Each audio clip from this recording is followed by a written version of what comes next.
Welcome to ETMA Tech Talk, the podcast that unveils forces shaping the future of tech. In each episode, we bring together visionary leaders, forward-thinking innovators, and game-changing experts who are transforming the enterprise tech landscape. Listen to insider perspectives, dive into bold stories of digital transformation and strategic breakthroughs. Here is your host, ETMA's Managing Director, Joe Basili. End user experience matters. Mobile devices are probably the only piece of enterprise tech that never leaves your employees' hands for more than 5 minutes. In this episode of ETMA Tech Talk, we are joined by Paul Troisi of Troisi Mobility. He helps enterprises architect, deploy, and optimize mobility programs.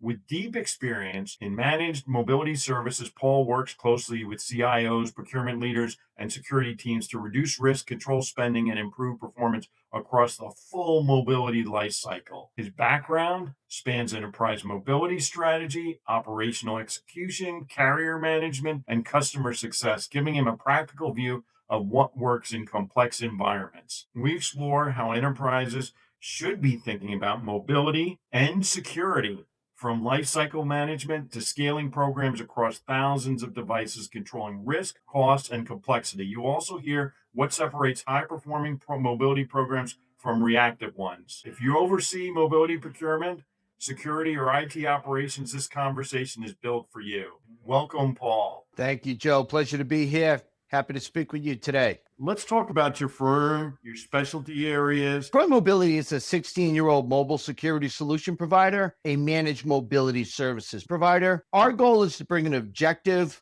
unbiased approach to helping our customers understand where their mobile security strategy needs to be and help them understand the best solutions out there. By leveraging the knowledge of multiple vendors across the MDM landscape, the integration of mobile threat defense, and how those layers start building your mobile security strategy, and ultimately taking our customers into more of a zero trust network capability so that we're never trusting, we're always verifying that that device is, owned by the person who says they own it. They are who they say they are, and they're doing it on managed and secured device. That really becomes the true basis of where we want to move our customers to. But then from a managed mobility perspective, many of our customers say we want an enhanced level of white glove support and white glove services. By leveraging our professional services team and our managed mobility support team, we're able to provide them a continuous look all the way from initial evaluation of technologies through implementation and then post-sale support. We really cover the entire spectrum for our customers, cradle to grave. So 16 years ago when I started the business, there was one thing that became very clear to me. Everybody wanted to go after the biggest fish. They wanted to go tuna fishing. I said, well, if I'm going to take the boat out, I'm going to go after some cod. And guess what? You're going to catch cod. And in the same place you're going to catch tuna fish, it's a heck of a lot easier to put 6 cods in the boat than it is to catch one big tuna. We primarily started working with SMB and mid-market organizations, and that has held through 16 years now. Although we do have a couple of enterprise-sized customers where we find our value proposition is helping SMB mid-market organizations succeed. And how do you define those categories of SMB and mid-market? Yeah, so we traditionally say our SMB market is that 100 to 500 user mark. And then when we get into the mid-market, we traditionally look at that mid-market being anywhere from 500 users to 2,500. There are some folks that look at that and say, well, we can go up to 5,000. I think where we are most effective is in that up to 2,500 user community. A lot of times those processes are the same between 2,500 and 5,000. So it's a very easy transition to move into that 5,000 mark too. Can you give some examples of how your vendor partnerships have helped fill gaps in partner portfolios? So many times, Joe, from our perspective, when we engage with the prospect or we even engage with our existing customers, there's always the evaluation of, is the technology the right technology for you? Are there things that you want to be doing with your mobile security strategy that maybe extend beyond your existing platform? And really where we have excelled is being able to be an objective voice for our customers and being able to go out and say, look, based upon your use case, based upon your infrastructure, culture, budget, what's going to be the best fit for you? not only in the short term, but really in the long term. Is the long term goals to really move toward a zero trust network architecture and zero trust network access environment? Or do you just need to push out, purpose built devices and have some control management and visibility in? So there are very different use cases that allow us to help provide you the necessary resources you need to figure out the best solution. We already have those partners in place. So you don't have to take the time to go look at all of these different vendors, get pulled into the POC process. We can help narrow that focus down. Maybe you feel the focus starts at 5 vendors. Let's narrow it down to 2 or 3. And if you really need to put it through its paces, let's go ahead and stand up a small POC for you. And now you can evaluate based upon a specific criteria of what you're looking to do. And that only comes from our knowledge and expertise of working with so many customers over a 16-year period. As an organization, we have done over 1,500 full-blown mobile security implementations that can range from MDM to mobile threat defense to the integration of both, and then the layering on top with identity management and federating cloud services. Well, that only comes from knowledge, expertise, and being around so many different use cases that we can say we can take and dwell upon the experiences that we had there and how we were able to pull that together for a particular customer in a particular vertical of a particular size. And now there's some confidence, some trusted advisory that we can provide our customers around that landscape. Give some examples of some use cases where you've seen organizations really move forward with something that you thought, wow, this is really strategic. Maybe people that are listening could say, I could model that. We could be doing something like that with our organization. Many of our customers are, look, we have a use case, it's mobile security, and we just need to get it done. We can talk about the different types of cases we've encountered over a 16-year period. We've been involved with major uplifts and migrations from one MDM to another in the healthcare space, large healthcare space, 2,500 devices, successfully migrated all 2,500s in 3 days. That was a great project. We have customers in the financial service space that said, here, we're going to start with MDM. MDM started with just the iOS and Android device management, inventory, visibility, et cetera, pushing out some configurations and policies. That morphed into more of a UEM strategy where we're integrating, Windows and Mac OS into a single pane of glass. That migrated and started to look at a layered approach to mobile security and layering on mobile threat defense so that we can protect against device and network anomalies, any kind of application anomalies, and more importantly, the dreaded phishing and smishing technologies that are out there. Certainly the big one that's coming out is the whole executive impersonation capabilities and how do we protect our users from that.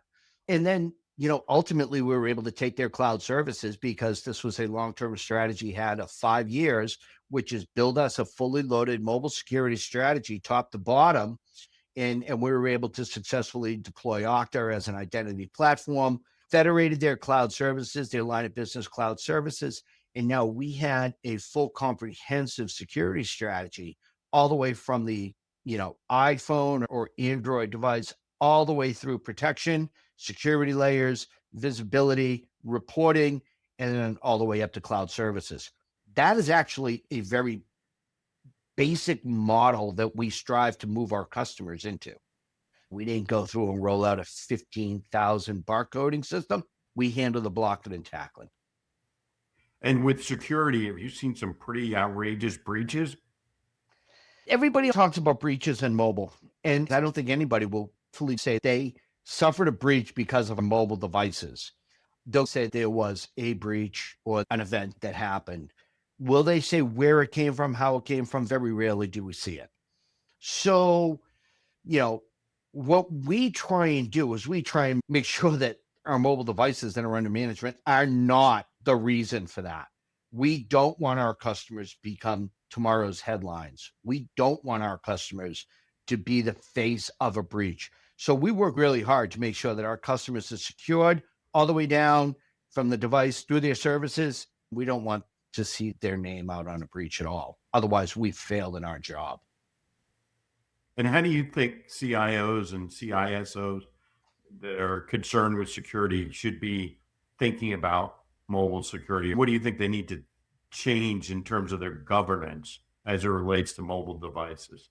From a governance and compliance perspective, Joe, if you look at a majority of the compliances around things like CIS and CMMC, NIST, they all have a mobile security component.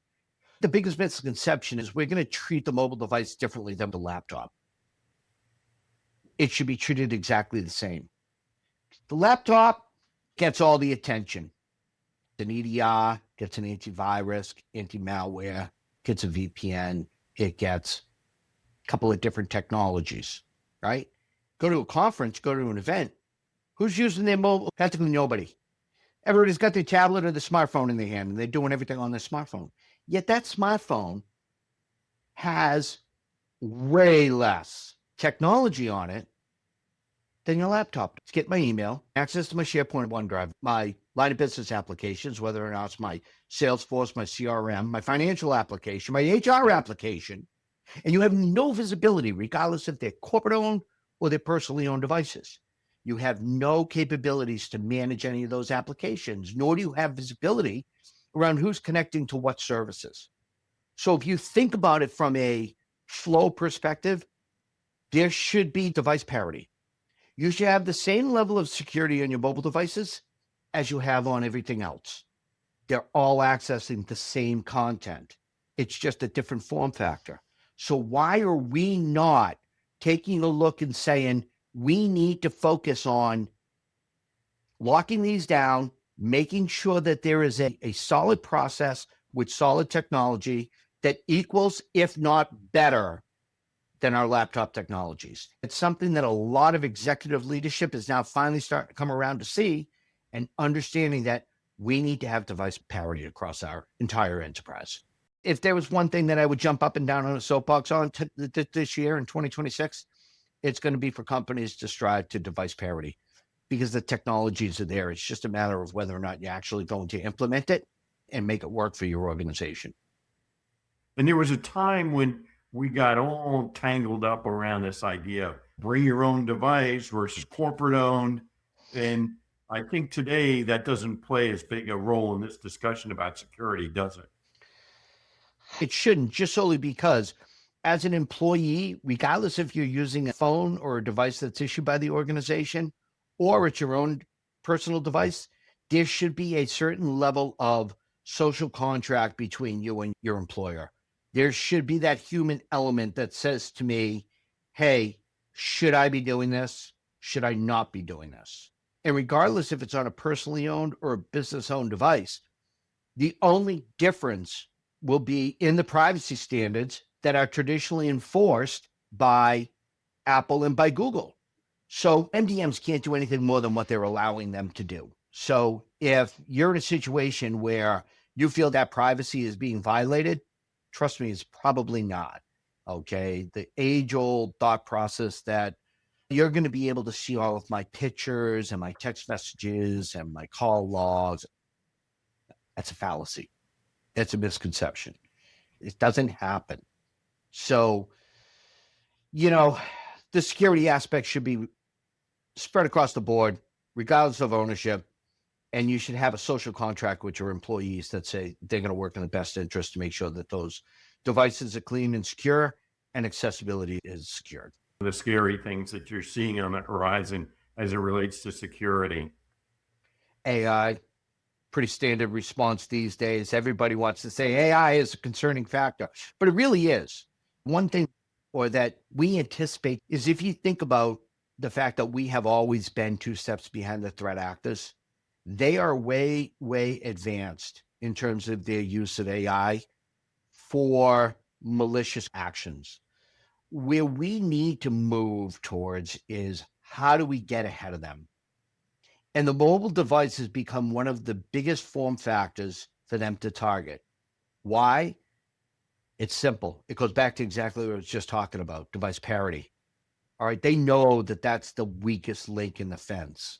It's no longer the employee. The employee is a weak link, but they're doing things on their mobile device with no protection. So if we can impart levels of protection on that device that are built on AI frameworks and that are able to anticipate threats that are coming down the line and get ahead of those threats and recognizing what those processes are looking like and what those repeatable actions are on that device, we stand a chance of being a step ahead of the threat actors. It's screaming at a breakneck pace these days. And if you really look at a lot of the smishing or phishing attacks that are happening, they're very personalized. And what AI is allowing threat actors to do is heavily personalize those attacks early and often and be able to remediate those actions as soon as possible. And that's the stuff that keeps me awake at night and causes me a lot of concern because I'm just a small business. If I'm looking at some of our customers that are either in the highly regulated space when they need to protect their confidential information around personal identifiable information, personal healthcare information, if you're a healthcare institution, once that information gets out there, it's dangerous and it can cause a lot of problems. So those are the things that keep me awake at night these days, Joe. When it comes to security, what do you think the complacency issue is? Where do we think the fault lies? That's a really tough question. Organizations that we've worked with in the past that have said, no, thanks, we're going to pause, are not forward thinking enough to understand the security aspects and device parity and understanding what that process represents. The platforms that we enable are there not because we just want to make money. It's there because we have a vested stake to see our customers succeed. And there's a big difference between people like Troy Mobility and other organizations where we want to see our customers succeed. See, our name is synonymous with our customers' success. And if our customers aren't succeeding, we've failed at our job. It's not that we're out there trying to sell something else. No, we have failed miserably at our job. So where we have found that organizations come up short on this is there is not enough executive buy-in at the senior level within that organization that understands the risk associated with this and what the downside of that risk could be. So if you think about what the cost might be associated with the platform, think about what that cost might be in the event of a major attack, a major breach. What's that going to cost you? I almost lay dimes to dollars that it's probably a fraction of what you will end up paying out on a breach or paying out against a malicious attack. So you have to weigh out the pros and cons. Our biggest thing we often hear is price. Costs too much. Well, that's where we come into play. We can say, here, look, let's take a look at the landscape. Let's figure out what you're trying to do. And if price is the key metric, let's try and find you the most attractive platform that covers your needs at the most attractive price. But price can never be and should not be that primary driver, Joe. It can't be. Not this day and age. Budgets are increasing 15 to 20% or more just so that they can fund cybersecurity platforms and securing up their environments. Price should not be the issue. Making sure the technology fits, that's the issue. And where do you see the breaches? You mentioned AI and you mentioned phishing attacks. What other sort of areas do you see that are causing breaches? I think there's probably basic blocking and tackling in here. The age-old phishing attack, most EDRs and technologies that are deployed are getting wiser to what those look like. But given the fact that they are becoming more deep and more personalized, it's becoming more difficult for them to pick them up. Certainly smishing attacks. A person responds to an SMS text message, which if they're using the native texting app on their phone, no MDM is going to be able to control that as a managed application. It's a system application, a native application on your device. What can we do to enable technology on there to prevent smishing from coming through or being able to recognize that this could potentially be a smish? So being able to layer on things like mobile threat defense that give us that ability to identify those trends and be able to pick up on whether or not that is a real versus a fake text message becomes important. There's always those stories you hear about the impersonation of an executive that told Johnny to go to Best Buy and pick up $2,500 worth of Apple gift cards and send those codes. People have gotten bitten in the butt by that. Now, if we had technology that we could layer on from a executive impersonation perspective, and we were able to nip that one in the bud, what's that going to save you? How much is that going to save you? and what kind of reputational implications can you have? The mobile device continues to be a form factor that is becoming the preferred choice for threat actors. We need to really get our arms around securing those mobile devices the best that we can.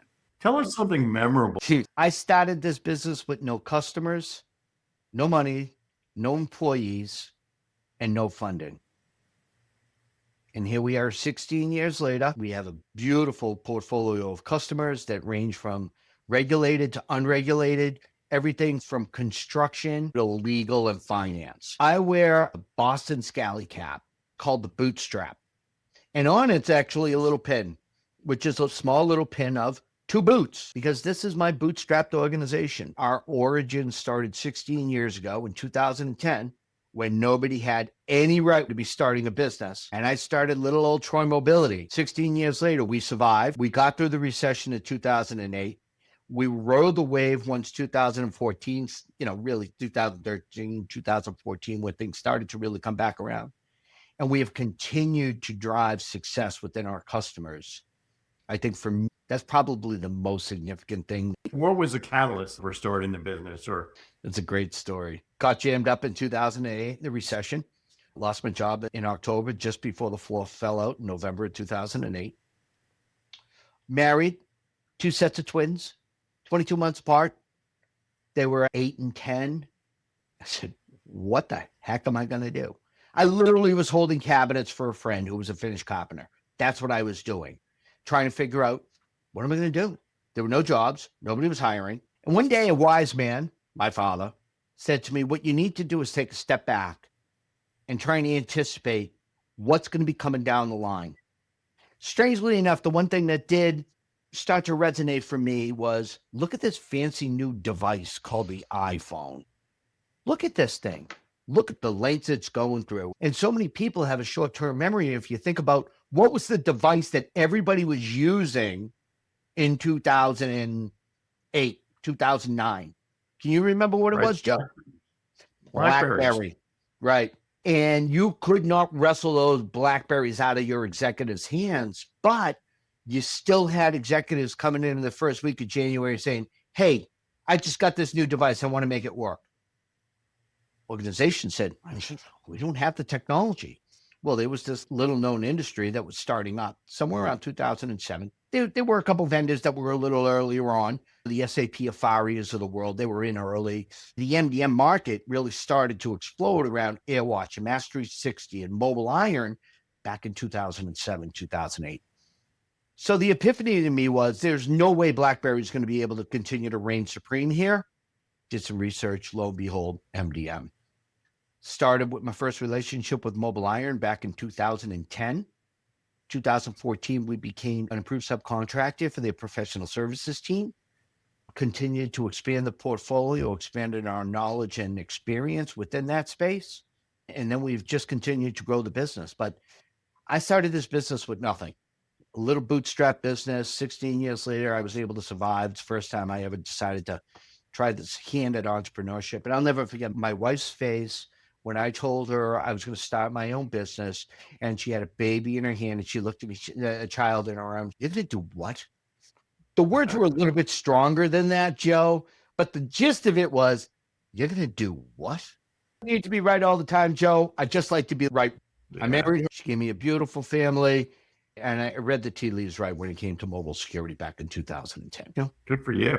And in terms of going back, growing up, were there things that you did growing up that reflect some of the things that you do today? Maybe you learned from a parent or just stuff that you did. And that's pretty similar to what I'm doing now.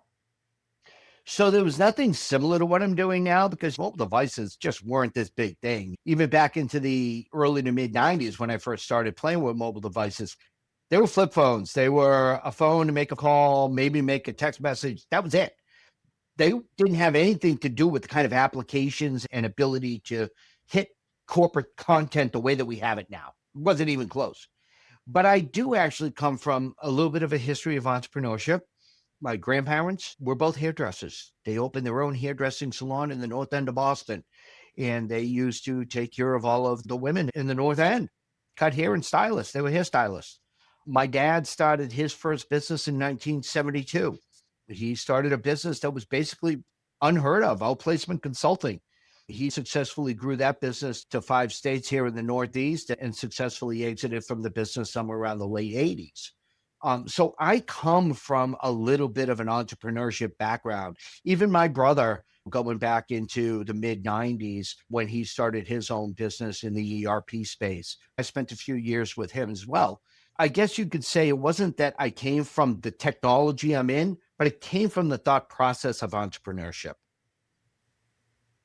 And if you could go back, what would you tell your younger self? Trust in yourself, believe in yourself. Anything that doesn't kill you makes you stronger. You got to believe in yourself. If you don't have the belief and that internal drive to succeed, you won't succeed.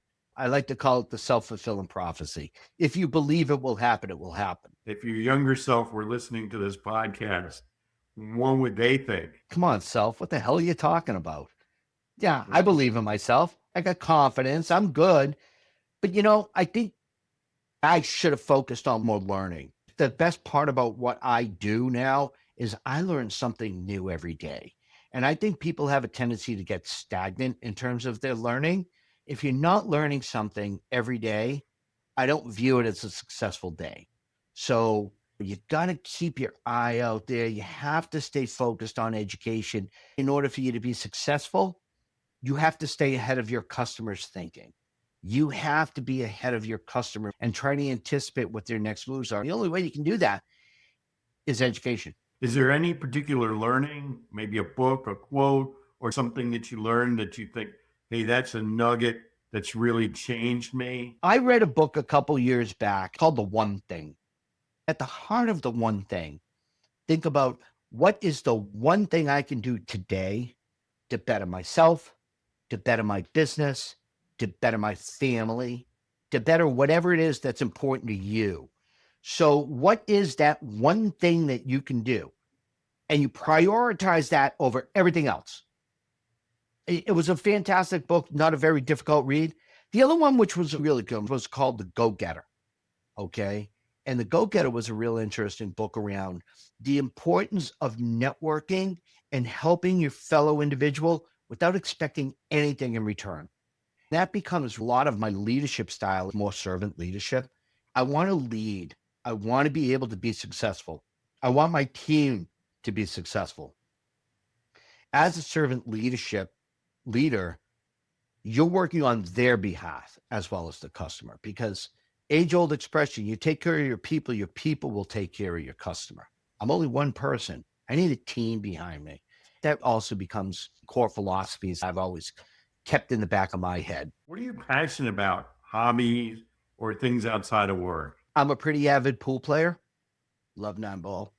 Play 8-ball, play straight. Also very passionate about golf. Even though I live in the Northeast, I play golf 12 months out of the year. If we can get outside, we get outside, but we've got a couple places we go indoor just to keep the club swinging so that when the spring comes around and we see green grass, we can get out there and play. As I've gotten older, I've really become passionate about my family. As my children have become young adults, watching them grow and being their father, but being able to be their mentor and being able to provide them that level of guidance they need as they start to navigate life has become a real interesting thing for me. I never thought I would think of things that way, because you think of your children, you raise them, you get them to a certain point in their life and you throw them out of the nest and you say, go fly. But the reality is, even though they're flying, they still need advice. They still need guidance. Even though my children are now 26 and 28, they still come to me and my wife and say, hey, what do you guys think? What do you think I should do? It's become interesting. It's a different dynamic with your children, with your family. Where can the audience find out more about you and your firm? I've got a fairly decent sized presence on LinkedIn, Paul Troisi. I think I'm the only Paul Troisi out there. They can always hit me on LinkedIn. TroyMobility.com is our website. On there, we do have forms that you can fill out that says, hey, come and get me. Certainly, my contact information is on my LinkedIn profile, so you can always click into my profile to find me there. Either send me a direct message. You can pick up the phone and call me on my mobile. I pick it up. It's always no more than 2 minutes away from me. If it's 5 minutes, I'm like, where's my phone? I lost my phone. So I tend to think I'm pretty easy to find. But again, if you spell my last name right, you'll find me. Thank you very much, Paul. This was very informative. Joe, I thank you. Great conversation. Outstanding topic. Great questions. Best wishes for a healthy and prosperous 2026, Joe. Absolutely. All right. If today's episode resonated with you, we'd love to hear your insights. Join the conversation and help us shape the future together. We'll be back with more stories, strategies, and real-world solutions from the market's top problem solvers, making a difference for everyone. In the meantime, be sure to subscribe, rate, write a review, and share it with someone you think would benefit from it too. Thanks for listening, and see you on the next episode.